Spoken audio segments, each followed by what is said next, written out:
Hey everyone, so if you've been following my previous videos, you'll know that the majority of modifications that I've done to my BMW F20 have been purely cosmetic.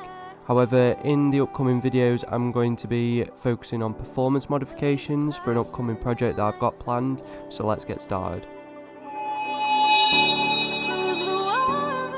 So in this video I'm going to be installing a Pipercross panel filter in my BMW F20. Now why this doesn't lead to an increase in power at the moment, I'll run through the benefits over the stock filter later on in the video, so stay tuned. As always, if you haven't already, please like and subscribe for future content and hit that bell icon to be notified of any future uploads.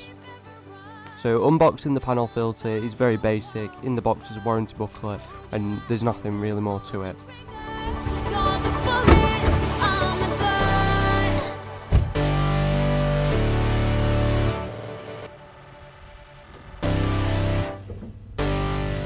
After you've opened the bonnet or hood, if you're American, you'll need to open up the airbox that houses a stock filter. This is done by unclipping the 4 clips that hold on the bottom part of the airbox.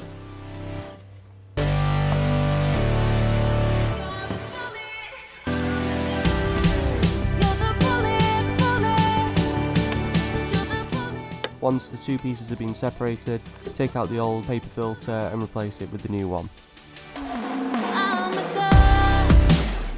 Now whilst both filters provide filtration of debris, there are some key differences between the materials and the performance that they provide.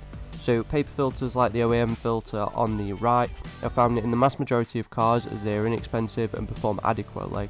However, over time dirt will begin to clog in the folds of the material, which in turn will restrict airflow. Eventually you will have to replace it, and I don't know about other countries, but in the UK this is usually every service, so every year. The foam filter, like the Pipercross one on the left, provides an increased level of airflow, allowing a cleaner combustion of fuel. Even though the filter is less restrictive, it does mean that it won't be as effective as a filter as the OEM one. But in most conditions this is unlikely to cause any issues for your engine, and these kinds of filters can last for many years as they are able to be cleaned and reused over and over again and only need to be replaced at the sign of deterioration.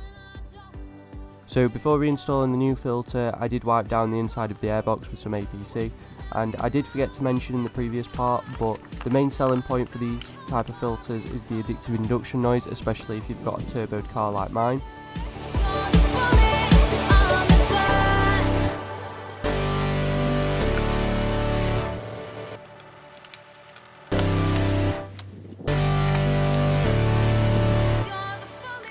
Now that it's been installed, let's hear that induction noise.